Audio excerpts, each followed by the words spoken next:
আসসালামু আলাইকুম প্রিয় বন্ধুরা।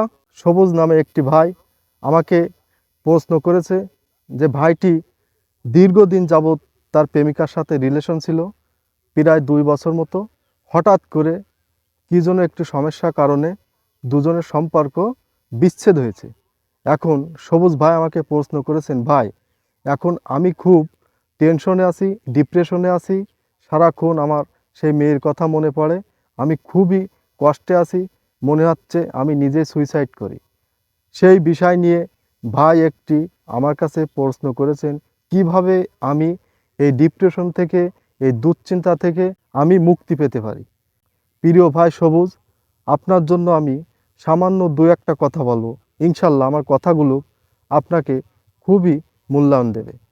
প্রথমত, আপনাকে তাকদীরকে বিশ্বাস করতে হবে, আমাদের ভাগ্যকে আপনাকে বিশ্বাস করতে হবে। আপনি চেষ্টা করেছেন মেয়েটার সাথে রিলেশন রাখার জন্য, কিন্তু আপনার চেষ্টার পরেও মেয়েটার সাথে ব্রেকআপ হয়ে গেছে। এখানে আপনার ভাগ্যকে আপনার গুরুত্ব দিতে হবে, এই তাকদীরকে বিশ্বাস করতে হবে। আপনি মুসলমান হয়ে যদি তাকদীর বিশ্বাস না করেন, তাহলে আপনার কখনোই ঈমান থাকবে না। ভাই সবুজ, একটি কথা আপনি মনে রাখবেন, অন্যের জন্য আপনি সুইসাইড কখনোই করতে পারেন না। আমি কখনো এটাকে সম্মতি দেব না। সুইসাইড করা একটি মহাপাপ, যেটা আপনাকে জাহান্নাম ছাড়া আর কিছুই দিতে পারবে না। আপনি যদি ডিপ্রেশন থেকে মুক্তি পেতে চান, আপনি কাজ করেন, আপনি নিজেকে ব্যস্ত রাখেন, আপনি ভালো ভালো ইসলামিক বই পড়েন, কুরআন পড়েন, আপনি হাদিস পড়ুন, দেখবেন ইনশাল্লাহ আপনার টেনশন ধীরে ধীরে আল্লাহ তাআলা মুক্ত করে দেছে। আর সবথেকে বড় কথা হলো, ভাই পৃথিবীটা অন্যের জন্য সবসময় একই রকম থাকে না। নিজেকে অবশ্যই পরিবর্তন আনতে হবে। আপনার পিছনের দিকে তাকাতে হবে, আপনার পিতামাতা আছে, তাদের একটা স্বপ্ন আছে আপনাকে নিয়ে। আপনি যদি এখন সেই প্রেমিকাকে নিয়ে নিজেই সুইসাইড করে মারা যান, কি হবে? সবাই কিন্তু ঠিকই আপনাকে ভুলে যাবে, কিন্তু আপনার পিতামাতা আপনাকে ভুলতে পারবে না। ভাই সবুজ, সবথেকে গুরুত্বপূর্ণ যে বিষয়টা, সেটা হলো নিজেকে প্রতিষ্ঠিত করতে হবে। নিজেকে এমনভাবে তৈরি করতে হবে যে সমাজে চারিদিকে আপনার একটা সুনাম, আপনার একটা মর্যাদা, আপনার একটা সম্মান গড়ে তুলতে হবে। সে প্রতিষ্ঠিততা হতে পারে বিভিন্ন চাকরি, ব্যবসা, বিভিন্ন মাধ্যমে আপনাকে নিজেকে নিজের পায়ে দাঁড় করতে হবে।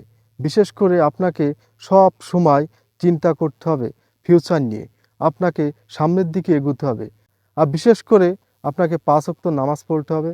নামাজ পড়ে আল্লাহর কাছে দোয়া করতে হবে যে আমার এই দুশ্চিন্তা থেকে আল্লাহ আমাকে মুক্তি করুন, আমার এই বিভিন্ন বাজে চিন্তা থেকে মুক্তি করুন। ইনশাল্লাহ আপনি সঠিক পথটি খুঁজে পাবেন। প্রিয় ভাই সবুজ, শুধু আপনাকে না, আপনার সহ সমস্ত যুবক ভাইদের আমি বলবো যে পাস্ট টু পাস্ট, অতীত অতীত, অতীতকে কখনো সামনে ভবিষ্যতের দিকে নিয়ে যাবেন না। অতীতকে কখনো বর্তমানে নিয়ে আসবেন না। কোন অতীত? যে অতীত আপনাকে ক্ষতি করতে পারে, যে অতীত আপনার ভবিষ্যৎকে নষ্ট করতে পারে, সেই অতীতকে আপনি সামনে নিয়ে আসবেন না। খারাপ অতীতগুলো আপনি ভুলে যান, সামনের দিকে অগ্রসর হন।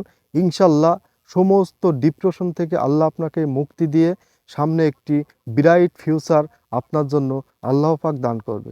তার জন্য আপনাকে 5 ওয়াক্ত নামাজ পড়তে হবে, বেশি বেশি আল্লাহকে ডাকতে হবে, বেশি বেশি কাজের ভিতর নিয়োজিত থাকতে হবে। ভিডিওটি আমি আর দীর্ঘায়ু করব না।